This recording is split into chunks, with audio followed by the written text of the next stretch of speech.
Good morning to all of you. It is good to see that some students are now taking interest in watching videos explanation. आप लोगों ने जो ये interest अपना develop किया है, बस थोड़ा सा टाइम आप वीडियो एक्सप्लेनेशन को देते रहिए तो आपका सिलेबस भी कंप्लीट हो जाएगा, आपके ऊपर बर्डन नहीं आएगा एक साथ पढ़ाई का, और एग्ज़ाम के लिए जो आपकी प्रिपरेशन है वो भी होती रहेगी। तो स्टार्ट करते हैं आज का एक्सप्लेनेशन। कल हमारा जो एक्सप्लेनेशन था उसमें हमने देखा कि क्लोरोबेंजीन जो है हमारा, उसके मेथड ऑफ प्रिपरेशन क्या है, उसको बनाने की क्या क्या विधियां हैं। आज हम पढ़ेंगे क्लोरोबेंजीन की फिजिकल एंड केमिकल प्रॉपर्टीज़, यानी कि भौतिक एवं रासायनिक गुण। एक पॉइंट और क्लियर कर देते हैं कि यहाँ पर आपको जो एक्सप्लेनेशन दिया जाता है वो इंग्लिश और हिंदी दोनों में दिया जाता है। एक कॉन्सेप्ट का एक्सप्लेनेशन जब हिंदी में ख़त्म हो जाता है तो उसे हिंदी में स्टार्ट किया जाता है। तो आप लोग जो है जब वीडियोस पूरी देखेंगे तो आपको इंग्लिश और हिंदी दोनों में एक्सप्लेनेशन मिल जाएगा। तो स्टार्ट करते हैं। सबसे पहली फिजिकल प्रॉपर्टी है हमारी, भौतिक गुण है फिजिकल स्टेट। किसी भी कंपाउंड की फिजिकल स्टेट मैटर करती है। जैसे आप लेबोरेटरी में होंगे तो आप देख करके बता सकते हैं कि जो आपका कंपाउंड है, जो यौगिक है, उसकी भौतिक अवस्था क्या है। 3 अवस्थाएं आपने पढ़ी हैं, एक सॉलिड, लिक्विड और तीसरी गैस। सॉलिड में 2 तरह के सॉलिड होते हैं, ठोस जो होते हैं 2 प्रकार के होते हैं। एक क्रिस्टलीय ठोस होता है, एक एमॉर्फस ठोस होता है, यानी कि एक क्रिस्टलाइन सॉलिड होता है, एक एमॉर्फस सॉलिड होता है। तो जो हमारा क्लोरोबेंजीन होता है, सबसे पहले तो वो कलरलेस है। फिजिकल स्टेट उसकी कैसी होती है, भौतिक अवस्था कलरलेस, यानी कि रंगहीन पदार्थ है। प्लीजेंट स्मेलिंग, प्लीजेंट स्मेलिंग का मतलब खुशबूदार होता है। स्टीम वोल्टाइल, जैसी भाप होती है उसी तरह ये वाष्पीकृत होता है। That boils at 132 degree Celsius. इसका बॉइलिंग पॉइंट यानी क्वथनांक कितना है, 132 degree Celsius. Second point, chlorobenzene is heavier than water and its relative density is 1.0128 gram per millilitre. Chlorobenzene जो होता है वो पानी से, जल से भारी होता है, यानी कि अगर आप पानी ऐड करेंगे क्लोरोबेंजीन में, जल मिलाएंगे थोड़ा सा, तो क्लोरोबेंजीन नीचे बैठ जाएगा और जल जो है वो ऊपर आ जाएगा। और इसका जो घनत्व होता है, जो डेंसिटी होती है, वो भी कितनी होती है, 1.0128, जो कि वाटर से थोड़ी सी, जल से थोड़ी सी ज़्यादा होती है। It is completely insoluble in water, बिल्कुल मतलब घुलनशील नहीं है। मैंने बताया ना, आप पानी में इसको डिज़ोल्व करेंगे तो ये पानी में नीचे की तरफ बैठ जाएगा और पानी इसके ऊपर फ्लोट करने लगेगा, तैरता रहेगा। And settles down when added to water.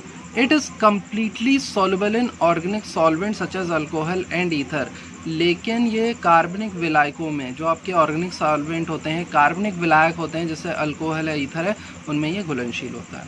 तो ये थी हमारी भौतिक गुण क्लोरोबेंजीन के। नाउ नेक्स्ट है केमिकल प्रॉपर्टीज़, रासायनिक गुण।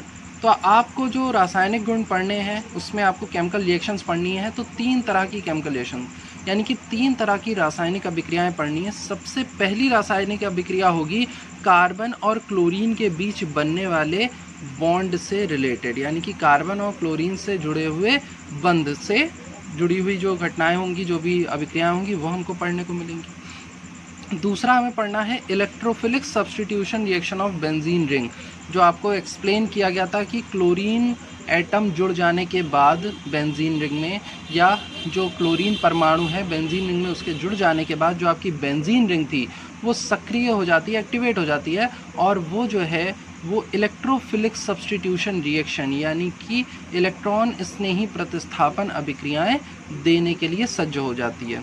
तो ये हमें सेकंड टाइप की रिएक्शन पढ़नी है। और थर्ड टाइप की रिएक्शन जो है वो है अन्य अभिक्रियाएं, मतलब इन दोनों के अलावा कुछ अभिक्रियाएं होंगी, कुछ रिएक्शन होंगी जो क्लोरोबेंजीन देता है। तो ये 3 तरह की अभिक्रियाएं आपको पढ़नी है। सबसे पहले स्टार्ट करते हैं nucleophilic substitution reactions of CCl bond, यानी कार्बन और क्लोरीन के बीच बनने वाले जो बंध हैं वो कैसी अभिक्रिया देंगे, न्यूक्लियोफिलिक सब्स्टिट्यूशन रिएक्शन, यानी कि नाभिक स्नेही प्रतिस्थापन अभिक्रिया। यहाँ पर कंफ्यूज नहीं होंगे, क्योंकि मैंने कहा है जो न्यूक्लियोफिलिक सब्स्टिट्यूशन रिएक्शन है, जो नाभिक स्नेही प्रतिस्थापन अभिक्रिया है, वो कहाँ दी जाएगी, जहाँ पर कार्बन और क्लोरीन के बीच बंध बन रहा है। यहाँ देखिए, यहाँ पर ये जो कार्बन होगा और ये जो क्लोरीन, इसके बीच में इस तरह से अगर आप स्ट्रक्चर को थोड़ा सा ओपन करके लिखेंगे, ये आपकी बेंजीन हो गई मान लेते हैं, और ये आपने बॉन्ड बनाया और ये Cl, तो यहाँ पर कार्बन और Cl के बीच जो बॉन्ड है, इतने हिस्से में जो है नाभिक स्नेही प्रतिस्थापन अभिक्रियाएं, यानी कि न्यूक्लियोफिलिक सब्स्टिट्यूशन रिएक्शंस होंगी, जबकि जो इलेक्ट्रोफिलिक सब्स्टिट्यूशन रिएक्शन है वो होंगी हमारे बेंजीन रिंग पर। जो इलेक्ट्रॉन स्नेही प्रतिस्थापन अभिक्रियाएं हैं वो बेंजीन पर होंगी। तो इसमें न्यूक्लियोफिलिक सब्स्टिट्यूशन रिएक्शन में होगा क्या, नाभिक स्नेही प्रतिस्थापन अभिक्रियाओं में क्या होगा कि कोई भी न्यूक्लियोफाइल जो है, ऐसा न्यूक्लियोफाइल, ऐसा नाभिक स्नेही जो क्लोरीन को क्या कर पाए, विस्थापित कर पाए, क्लोरीन को रिप्लेस कर पाए, वो आकर के अटैक करेगा। जैसे OH माइनस है, CN माइनस है, NH2 माइनस है, आकर के अटैक करेगा और अभिक्रिया देगा। तो स्टार्ट करते हैं। सबसे पहली रिएक्शन है डाउज रिएक्शन, डाउज अभिक्रिया। एट हाई प्रेशर कितना रखना है, 200 एटीएम, 200 एटीएम प्रेशर रखने पर and high temperature 300 degree Celsius तापमान रखने पर chlorobenzene react with aqueous NaOH और KOH to form phenol. Direct conversion है, सीधा सीधा परिवर्तन है किसका, क्लोरोबेंजीन का फिनॉल में। फिनॉल का स्ट्रक्चर आप सभी को पता होना चाहिए कि बेंजीन रिंग के ऊपर OH ग्रुप अगर लग जाता है तो फिनॉल बन जाता है, जिसका फॉर्मूला होता है C6H5OH। तो जब आपकी क्लोरोबेंजीन सोडियम हाइड्रोक्साइड या फिर पोटेशियम हाइड्रोक्साइड के साथ अभिक्रिया करती है, रिएक्शन करती है हाई टेम्परेचर और हाई प्रेशर पर, यानी उच्च ताप एवं उच्च दाब पर, तो वह सीधे सीधे फिनॉल में परिवर्तित हो जाती है, फिनॉल में कन्वर्ट हो जाती है। याद रखेंगे, इंपॉर्टेंट रिएक्शन है क्योंकि डायरेक्ट कन्वर्जन है। आपसे पूछा जा सकता है क्लोरोबेंजीन से आप फिनॉल कैसे प्राप्त करेंगे। दूसरी रिएक्शन है रिएक्शन विद NH3, NaNH2 और KNH2। या तो NH3 से होगी और या फिर इन दोनों से अभिक्रिया हमको देखनी है। तो देखिए, सबसे पहली रिएक्शन हमें पढ़नी है अमोनिया से। NH3 क्या होता है, अमोनिया होता है। तो हमारा in presence of cuprous oxide, cuprous oxide की प्रेजेंस में at high pressure and temperature chlorobenzene and ammonia react to form aniline. ये भी एक हमारा डायरेक्ट कन्वर्जन है। हम अपने क्लोरोबेंजीन से एनिलीन बनाने जा रहे हैं। एनिलीन का स्ट्रक्चर कैसा होता है, एनिलीन के स्ट्रक्चर में यहाँ बेंजीन रिंग के ऊपर जो है NH2 ग्रुप लगा होता है। कौन सा ग्रुप लगा होता है, NH2 ग्रुप लगा होता है। फॉर्मूला होता है C6H5NH2। तो ये एनिलीन कैसे बनाते हैं हम, तो क्लोरोबेंजीन की रिएक्शन हमें करानी है अमोनिया से, NH2H, ये NH3 ही लिखा हुआ है, किसकी उपस्थिति में, Cu2O, क्यूप्रस ऑक्साइड की उपस्थिति में हम ये रिएक्शन कराते हैं high pressure and high temperature पर, उच्च दाब एवं उच्च ताप पर। तो क्या होता है, एनिलीन बनता है, Cu2Cl2 यानी कि क्यूप्रस क्लोराइड बनता है और H2O यानी कि वाटर का फॉर्मेशन होता है। तो ये थी हमारी एनिलीन बनाने की विधि, यानी कि क्लोरोबेंजीन की अभिक्रिया अमोनिया से। सेकेंड है रिएक्शन ऑफ C6H5Cl, क्लोरोबेंजीन की अभिक्रिया अब हम या तो सोडियम अमाइड यानी NaNH2 से कराएंगे या पोटेशियम अमाइड यानी कि KNH2, दोनों में से किसी एक से आप अभिक्रिया करा सकते हैं। किसकी उपस्थिति में, लिक्विड अमोनिया, द्रवित NH3 की उपस्थिति में ये रिएक्शन होगी। देखिए, या तो सोडामाइड लेंगे या फिर पोटेशियमाइड। होगा क्या, सिंपल सी रिएक्शन है। जो Na है वो Cl के साथ अभिक्रिया करके NaCl बना लेगा और NH2 ग्रुप इससे जाकर जुड़ जाएगा। ये भी एक कन्वर्जन है, एक परिवर्तन है क्लोरोबेंजीन का एनिलीन में। नेक्स्ट है substitution by Cn minus group. अब हम यहाँ पर प्रतिस्थापन कराने वाले हैं Cn माइनस का। उसके लिए क्या करना है, आपको कोई भी साइनाइड का यौगिक, कोई साइनाइड का कंपाउंड लेना है। तो कह रहे हैं इन प्रेजेंस ऑफ पिरिडीन, पिरिडीन की उपस्थिति में क्लोरोबेंजीन जो है वो रिएक्ट करती है क्यूप्रस साइनाइड से हाई टेम्परेचर और हाई प्रेशर पर। टेम्परेचर कितना रखना, देखिए 200 डिग्री सेल्सियस और प्रेशर रखना है 50 ATM, 50 एटमॉस्फेरिक प्रेशर आपको रखना है। तो जब ये अभिक्रिया होती है C6H5Cl CuCN के साथ अभिक्रिया करता है तो Cu और Cl जो है क्यूप्रस क्लोराइड के रूप में बाहर निकल जाते हैं और बन जाता है C6H5CN यानी कि साइनोबेंजीन। तो यहाँ पर हुआ क्या, सिंपली जो क्लोरीन ग्रुप है, जो क्लोरीन समूह है वो CN समूह द्वारा विस्थापित हो गया, क्लोरीन ग्रुप को CN ग्रुप ने सब्स्टिट्यूट कर दिया। नेक्स्ट रिएक्शन है सब्स्टिट्यूशन बाय मिथॉक्सी ग्रुप। अब हमें जो है मिथॉक्सी ग्रुप क्या होता है, तो देखिए मिथॉक्सी ग्रुप को अगर आपको फॉर्मूला याद करना है तो नाम में ही इनका फॉर्मूला छुपा होता है ऑक्सी। जहाँ पर ऑक्सी आ जाए तो मतलब ऑक्सीजन होगा, और मेथ जो होता है वो होता है CH3। मेथ क्या होता है, मिथाइल ग्रुप आपने पढ़ा होगा CH3, और इसमें अगर आप ऑक्सीजन ऐड कर देंगे तो ये बन जाएगा मिथॉक्सी। तो बॉन्ड OCH3 आपका मिथॉक्सी ग्रुप है।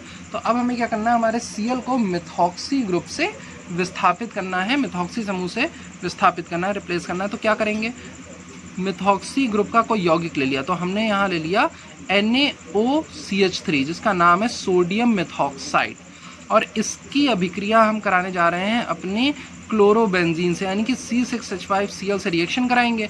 तो Na और Cl जो है वो निकल जाएगा और OCH3 जा करके Cl की जगह जुड़ जाएगा। तो जो आपका क्लोरोबेंजीन है वो सीधे सीधे एनिसोल, इसका नाम क्या है, एनिसोल, इसमें परिवर्तित हो जाता है। ये अभिक्रिया जो है कॉपर सॉल्ट की उपस्थिति में होती है, यानी कि कॉपर लवण की उपस्थिति में होती है। टेम्परेचर कितना रखना है, 200 डिग्री सेल्सियस। इन रिएक्शंस को राइट करते समय ये बात ध्यान रखेंगे कि जो प्रेजेंस है वो लिखना ज़रूरी है, क्योंकि इनकी आइडेंटिटी, इन अभिक्रियाओं की पहचान ही इनकी उपस्थिति से होती है कि किसकी उपस्थिति में अभिक्रियाएं हो रही हैं। आपने बहुत सारे एग्जाम्पल ऐसे देखे होंगे जहाँ पर जब आप रिएक्टेंट सेम रखें, अभिकारक समान रखें, लेकिन आप अपनी जो प्रेजेंस है, जो उपस्थिति है वो बदल दें, तो अभिक्रिया का जो उत्पाद है, जो प्रोडक्ट है, वो भी चेंज हो जाता है। तो इसे ध्यान रखेंगे। सेकंड है रिडक्शन, यानी कि अपचयन। तो सबसे पहले यहाँ पर हम जब क्लोरीन, जो क्लोरोबेंजीन है हमारी, उसका अपचयन कराने जा रहे हैं। हाइड्रोजन से अभिक्रिया, रिडक्शन का मतलब है हाइड्रोजन से आपको रिएक्शन करानी है, और अपचयन कराने के लिए आपको चाहिए एक अपचायक, यानी कि रिडक्शन कराने के लिए एक चाहिए रिड्यूसिंग एजेंट। तो यहाँ हमारे पास देखिए कुछ अपचायक दिए हुए हैं, जैसे लिथियम एल्यूमिनियम हाइड्राइड है, या सोडियम एल्युमिनियम का मिक्सचर है, NaOH सोडियम हाइड्रोक्साइड। तो इन दोनों में से आप कोई भी जो रिड्यूसिंग एजेंट है, जो अपचायक है, वो यूज़ कर सकते हैं। क्या होगा, 2H से आप जब रिएक्शन कराएंगे तो एक H एक Cl के साथ रिएक्शन करके HCl के रूप में निकल जाएगा, और दूसरा H जाकर जुड़ जाएगा, तो क्लोरोबेंजीन सीधे सीधे बेंजीन में कन्वर्ट हो जाती है।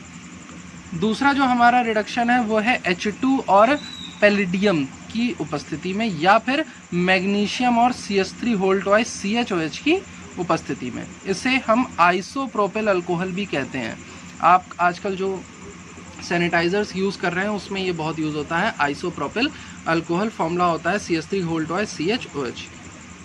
तो देखिए क्या रिएक्शन होती है। तो जब हम अपने क्लोरोबेंजीन की अभिक्रिया मैग्नीशियम और आइसोप्रोपिल अल्कोहल से कराते हैं तो उस कंडीशन में हमें बेंजीन प्राप्त होती है।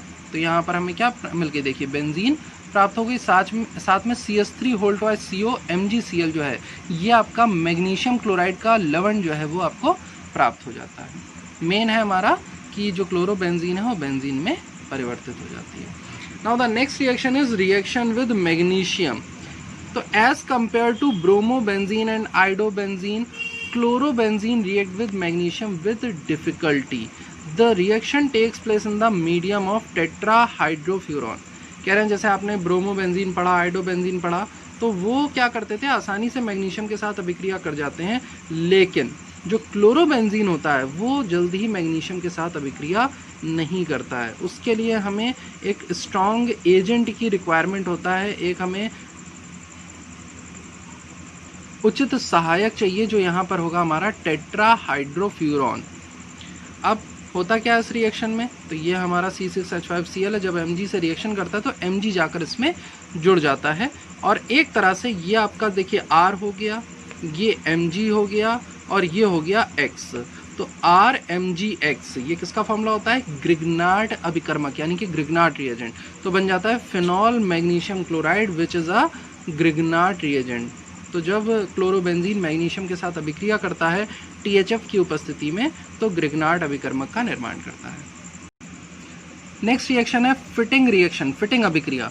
इसमें क्या होता है, तो इन प्रेजेंस ऑफ ड्राई ईथर की प्रेजेंस में आपने दो अभिक्रियाएं पढ़ी होंगी। आपको वुड्स फिटिंग अभिक्रिया पढ़ाई गई थी, तो ये वुड्स फिटिंग अभिक्रिया अलग है, और ये जो फिटिंग अभिक्रिया फिटिंग रिएक्शन है ये अलग है।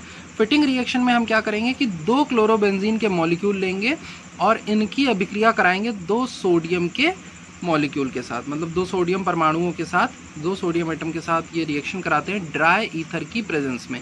तो होगा क्या, यहाँ से ये Cl और Cl दो Na के साथ मिलकर के 2NaCl बनाएंगे और निकल जाएंगे, और जो दो हमारे C6H5 फेनिल ग्रुप हैं ये एक्चुअल में C6H5 जो होता है ये फेनिल ग्रुप होता है। तो ये दोनों फेनिल ग्रुप जो हैं वो आपस में जुड़ करके डायफेनिल का निर्माण करेंगे। ये आपका डायफेनाइल का स्ट्रक्चर है। तो यहाँ पे जो आपके फेनिल ग्रुप हैं डायफेनाइल का निर्माण करते हैं। दूसरी हमारी है वुड्स फिटिंग अभिक्रिया। वुड्स फिटिंग अभिक्रिया और फिटिंग अभिक्रिया में एक छोटा सा डिफरेंस है कि फिटिंग अभिक्रिया में आप दो मॉलिक्यूल लेते हो, दो अणु लेते हो किसके, क्लोरोबेंजीन के, जबकि वुड्स फिटिंग अभिक्रिया में एक अणु जो रहेगा वो आपका क्लोरोबेंजीन का रहेगा और दूसरा आप किसी भी एल्किल हैलाइड का, यानी यहाँ पे आपको हेलो एरीन नहीं लेना है, आपको एक एल्किल हैलाइड लेना है। तो हमने यहाँ पर क्लोरोमिथाइल ग्रुप ले लिया है, यानी कि मेथिल क्लोराइड ले लिया है और एक तरफ हमने ले लिया है क्लोरोबेंजीन। और ये दोनों किससे करेंगे रिएक्शन, सेम सोडियम के साथ ही होगी, ड्राई ईथर की उपस्थिति में होगी, लेकिन हमने अपने रिएक्टेंट, अपने अभिकर्मक बदल दिए हैं। यहाँ पर हमने दोनों क्लोरोबेंजीन लिए थे, जबकि यहाँ पर हमने एक क्लोरोबेंजीन लिया है और एक मेथिल क्लोराइड। तो होगा क्या, 2Na 2Cl के साथ मिलकर 2NaCl बना लेंगे और C6H5 जो है वो CH3 के साथ जुड़ जाएगा। और जब फेनिल ग्रुप से, ये आपका फेनिल ग्रुप है C6H5, इससे जब मेथिल ग्रुप जुड़ जाता है तो नाम पड़ जाता है इसका टाउलुइन। स्ट्रक्चर मैं बना देता हूँ यहाँ पर, ये देखिए ये आपका फेनिल ग्रुप है, ये आपकी फेनिल रिंग होती है, इस तरह से बॉन्ड होता है। अब यहाँ पर हमने जोड़ दिया CH3, तो बेंजीन रिंग में एक तरह से आपने जब CH3 ग्रुप जोड़ा तो ये बन गया टाउलुइन। तो ये हमारी रिएक्शन थी वुड्स फिटिंग अभिक्रिया। नेक्स्ट रिएक्शन है रिएक्शन विद लिथियम। तो लिथियम के साथ जब अभिक्रिया कराते हैं हम तो क्या होता है कि दो लिथियम एटम आकर के अटैक करते हैं, दो लिथियम के परमाणु आएंगे अटैक करेंगे, एक लिथियम क्लोरीन के साथ रिएक्शन करके लिथियम क्लोराइड बना लेता है और एक लिथियम जो है उसकी जगह जाकर जुड़ जाता है और बना लेता है C6H5Li, जिसका नाम पड़ जाता है फेनिल लिथियम। C6H5 का फेनिल ग्रुप है, लिथियम जुड़ गया तो नाम बढ़ गया फेनिल लिथियम। तो ये थी हमारी क्लोरीन और कार्बन के बीच होने वाली प्रतिस्थापन अभिक्रिया, यानी कि क्लोरीन और कार्बन के बीच जो बॉन्ड बनता है उनकी वजह से सब्स्टिट्यूशन रिएक्शंस। इन्हीं रिएक्शंस को मैं हिंदी में एक्सप्लेन कर देता हूँ। तो जो क्लोरोबेंजीन थी उसके भौतिक गुण जब इंग्लिश में एक्सप्लेन किया जा रहा था, वहीं पर मैंने हिंदी के टर्म्स यूज़ करके आपको एक्सप्लेन कर दिया था कि उसकी जो विलयता होती है वो किस में विलय होता है। क्लोरोबेंजीन तो जल में विलय नहीं होता है, जबकि जो हमारे कार्बनिक विलायक होते थे उनमें विलय होता था। क्या उसका क्वथनांक होता है, तो 132 डिग्री सेल्सियस उसका क्वथनांक होता है। और जो हमारा क्लोरोबेंजीन है वो एक रंगहीन पदार्थ है, साथ ही द्रव जो होता है वो वाष्पीकृत माना जाता है, वाष्पीकृत हो जाता है। एंड थर्ड पॉइंट कि प्लीजेंट स्मेल थी उसकी क्लोरोबेंजीन की, यानी कि सुगंधित पदार्थ होता है।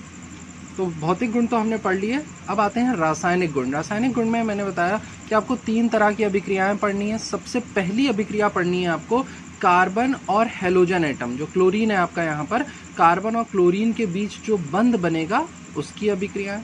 दूसरा है हमारा बेंजीन रिंग में जो प्रतिस्थापन अभिक्रियाएं हैं, इलेक्ट्रॉन स्नेही प्रतिस्थापन अभिक्रियाएं, ऑर्थो और पैरा पोजीशन पे, ऑर्थो और पैरा स्थान पर होंगी, वो हमें पढ़नी है। और तीसरी हमें अन्य जो अभिक्रियाएं होंगी क्लोरोबेंजीन की वो पढ़नी है। तो स्टार्ट करते हैं हमारी कार्बन और क्लोरीन के बीच बनने वाले बंध की अभिक्रियाएं। तो सबसे पहली अभिक्रिया है डाउ अभिक्रिया। डाउ अभिक्रिया में क्या होता है कि जो हमारी क्लोरोबेंजीन है वो उच्च दाब एवं उच्च ताप पर, दाब होगा हमारा 200 वायु दाब और ताप होगा 300 डिग्री सेल्सियस। तो उच्च दाब एवं उच्च ताप पर क्लोरोबेंजीन सोडियम हाइड्रोक्साइड या पोटेशियम हाइड्रोक्साइड किसी एक से अभिक्रिया कर सकता है और सीधे फिनॉल में परिवर्तित हो जाता है। अभिक्रिया क्या होगी, अगर NaOH लेंगे तो जो Na है वो Cl के साथ मिलकर के NaCl बना लेगा और OH ग्रुप जा करके इसमें जुड़ जाएगा और बना लेगा फिनॉल। और अगर आप KOH लेंगे तो पोटेशियम और क्लोरीन मिलकर पोटेशियम क्लोराइड बना लेंगे और उस कंडीशन में भी OH जो है C6H5 से जुड़ करके फिनॉल का निर्माण करता है। तो पहली थी डाउ अभिक्रिया। दूसरी अभिक्रिया है अमोनिया अथवा NaNH2 और KNH2 से अभिक्रिया। तो जब आप अमोनिया से अभिक्रिया कराते हैं तो भी जो है क्लोरोबेंजीन एनिलीन में परिवर्तित हो जाता है, और जब आप सोडियम अमाइड या पोटेशियम अमाइड से अभिक्रिया कराते हैं तो भी हमारा जो क्लोरोबेंजीन है वो एनिलीन में परिवर्तित हो जाता है। एनिलीन का फॉर्मूला क्या होता है कि उसमें जो फेनिल ग्रुप होता है C6H5 उसमें NH2 ग्रुप लग जाता है क्लोरीन की जगह। तो ये हमारी पहली अभिक्रिया है। ये जो क्लोरोबेंजीन है क्यूप्रस ऑक्साइड की उपस्थिति में अमोनिया से अभिक्रिया जब करता है उच्च दाब एवं उच्च ताप पर, तो क्या होता है यहाँ पर ये देख सकते हैं आप 2H और O जो है वो निकल जाते हैं, Cu जो है वो Cl के साथ बाहर निकल जाता है तो Cu2Cl2 बनता है, वाटर बनता है, और NH2 ग्रुप जो है वो जा करके क्लोरोबेंजीन से यहाँ पर फेनिल ग्रुप जो है C6H5 उससे जुड़ जाता है और बना लेता है C6H5NH2, एनिलीन का निर्माण करता है। दूसरी अभिक्रिया है कि क्लोरोबेंजीन जो है वो या तो पोटेशियम अमाइड या सोडा अमाइड के साथ जब अभिक्रिया करेगा, किसकी उपस्थिति में, द्रव NH3 यानी कि लिक्विड अमोनिया की उपस्थिति में जब ये अभिक्रिया होगी तो एनिलीन का निर्माण होता है। C6H5Cl आप देख रहे हैं, NaNH2 से अगर अभिक्रिया करता है तो Na जो है सोडियम जो है वो क्लोरीन के साथ अभिक्रिया करके NaCl यानी कि सोडियम क्लोराइड का निर्माण करेगा, और जो NH2 ग्रुप है, जो अमाइड ग्रुप है, वो जा करके आपके फेनिल ग्रुप से जुड़ जाता है। तो C6H5NH2 जो कि क्या होती है, एनिलीन, इसका निर्माण होता है। नेक्स्ट रिएक्शन है क्लोरीन जो है हमारा, क्लोरोबेंजीन में जो क्लोरीन होता है उसका साइनाइड ग्रुप द्वारा विस्थापन। और ये अभिक्रिया होती कैसे है, तो इसके लिए हम साइनाइड का कोई यौगिक लेते हैं, जैसे हमने यहाँ पर क्यूप्रस साइनाइड ले लिया। जब क्यूप्रस साइनाइड का आप अटैक करवाएंगे, जब आक्रमण कराएंगे क्लोरोबेंजीन से, उसकी अभिक्रिया कराएंगे उच्च दाब एवं उच्च ताप पर पेरिडीन की उपस्थिति में, यह अभिक्रिया किसकी उपस्थिति में होती है, पेरिडीन की उपस्थिति में, तो जो कॉपर है वो Cl के साथ मिलकर क्यूप्रस क्लोराइड बना लेगा, और जो Cn है वो जाकर के क्लोरीन की जगह यहाँ जुड़ जाएगा और बना लेगा साइनोबेंजीन। नेक्स्ट रिएक्शन है मिथॉक्सी समूह से विस्थापन। मिथॉक्सी ग्रुप, मैंने फॉर्मूला याद करना बताया था आपको मिथॉक्सी ग्रुप का। मेथ जो है, मेथ का मतलब मिथाइल ग्रुप से है, तो वो होता है CH3। मेथिल ग्रुप क्या होता है, CH3, और ऑक्सी का मतलब होता है ऑक्सीजन, तो मिथॉक्सी हो जाएगा OCH3। और अब हम यहाँ पर जो Cl है, हमारा Cl परमाणु है, उसको OCH3 ग्रुप से, मिथॉक्सी समूह से विस्थापित करेंगे। तो हमने यहाँ पर ले लिया सोडियम मिथॉक्साइड NaOCH3। इसका जब आप अटैक कराओगे C6H5Cl पर, तो Na और Cl मिलकर के क्या बना लेंगे, NaCl बना लेंगे, और C6H5CH3 के साथ मिलकर के एनिसॉल बना लेता है, कंपाउंड बनाता है C6H5OCH3 जिसका नाम होता है एनिसॉल।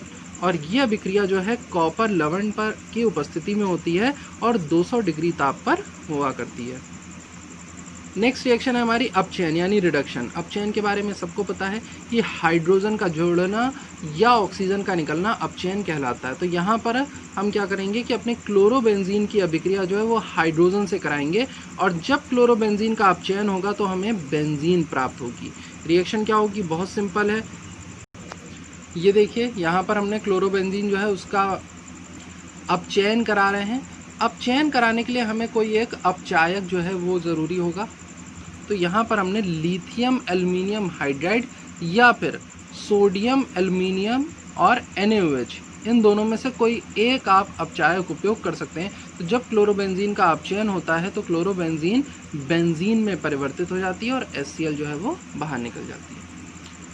दूसरी अभिक्रिया में कह रहे हैं कि अगर आप अपना अपचायक बदल दें तो आपका जो उत्पाद है, मुख्य उत्पाद है, उनमें से एक उत्पाद आपका बदल जाता है। तो यहाँ पर हम अपने क्लोरोबेंजीन की अभिक्रिया कराने जा रहे हैं मैग्नीशियम और आइसोप्रोपिल अल्कोहल से। आइसोप्रोपिल अल्कोहल जो कि आपके आजकल उपयोग होने वाले सैनिटाइजर्स में पड़ा होता है, डला होता है।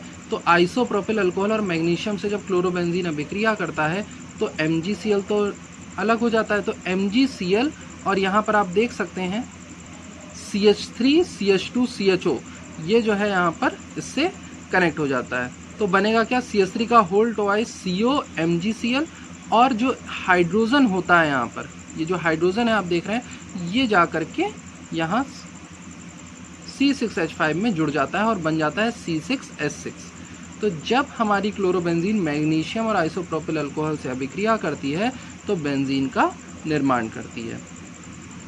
नेक्स्ट रिएक्शन है हमारी Mg के साथ ग्रिग्नार्ड अभिकर्मक का निर्माण। तो जब हमारा क्लोरोबेंजीन मैग्नीशियम के साथ अभिक्रिया करता है तो यह अभिक्रिया आसान नहीं होती है। इस अभिक्रिया को कराने के लिए हमें एक उत्प्रेरक की आवश्यकता होती है जो कि यहाँ पर है टेट्रा हाइड्रोफ्यूरॉन THF। उसकी उपस्थिति में मैग्नीशियम जो है वो जा करके क्लोरोबेंजीन से जुड़ जाता है और फेनिल मैग्नीशियम क्लोराइड, और एक्चुअली में यह है RMgX जो कि है ग्रिग्नार्ड अभिकर्मक, इसका निर्माण करता है।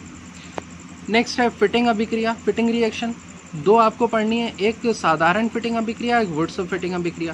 साधारण फिटिंग अभिक्रिया में क्या है कि दो क्लोरीन बेंजीन के ही अणु, दोनों अणु किसके लेने हैं, क्लोरोबेंजीन के लेने हैं, और उनकी अभिक्रिया करानी है दो सोडियम परमाणुओं के साथ शुष्क ईथर की उपस्थिति में। तो जो ये दो Na हैं वो यहाँ पर इन दो Cl के एटम के साथ मिल करके 2NaCl बनाकर हट जाते हैं, और जो ये आपके दो फेनिल ग्रुप हैं C6H5 जो बचता है वो आपस में ही जुड़ जाते हैं। तो ये दो जब फेनिल ग्रुप आपस में जुड़ते हैं इस तरह से तो बना लेते हैं डायफेनिल। तो क्लोरोबेंजीन जब फिटिंग अभिक्रिया देता है तो डायफेनिल में परिवर्तित हो जाता है। वहीं पर अगर हम क्या करें, वुड्स फिटिंग अभिक्रिया के अकॉर्डिंग ये अभिक्रिया कराएं, तो इसमें आपको करना क्या होगा, आपका जो उत्प्रेरक है वो शुष्क ईथर ही रहेगा, आपका जो अटैकिंग एजेंट होगा, जो आक्रमण करने वाला परमाणु है वो सोडियम ही रहेगा। लेकिन परिवर्तन बस ये है कि यहाँ पर आपने दो क्लोरोबेंजीन के अणु लिए थे, लेकिन यहाँ पर आपको एक लेना है क्लोरोबेंजीन का अणु और दूसरा आपको कोई एल्किल हैलाइड, जो कि यहाँ हमने लिया है मेथिल क्लोराइड CH3Cl, इसकी अभिक्रिया इन दोनों की सोडियम से करानी है। तो क्या होगा, 2Na जो है वो यहाँ पर इन दोनों क्लोरीन को लेकर के निकल जाएगा, 2NaCl बना लेगा, और C6H5 जो है वो CH3 से जुड़ जाएगा, और C6H5 फेनिल ग्रुप से जब CH3 जुड़ जाता है, मेथिल ग्रुप जुड़ जाता है, तो बन जाता है टॉलुईन। स्ट्रक्चर होता है इसका इस तरह से, बेंजीन रिंग बनती है और बेंजीन रिंग में किसी भी एक कार्बन पर आप CH3 ग्रुप लगा दीजिए तो ये टॉलुईन बन जाएगा। नेक्स्ट है Li के साथ अभिक्रिया। तो Li के साथ सिंपल बहुत साधारण अभिक्रिया होती है, दो Li के आपको परमाणु लेने हैं, एक Li जो है Cl के साथ अभिक्रिया करके लिथियम क्लोराइड बना लेगा, और एक Li जो है वो C6H5 से जाकर जुड़ जाता है और बना लेता है फेनिल लिथियम। उपस्थिति किसकी रहती है, शुष्क ईथर की। तो ये थे हमारे आज का एक्सप्लेनेशन। अगर कोई भी केमिकल रिएक्शन नहीं समझ में आई हो तो आप पूछ करके क्लियर कर लेंगे, एंड एक्सप्लेनेशन कोशिश करिए कि आप पूरा देखिए। Okay class, thank you.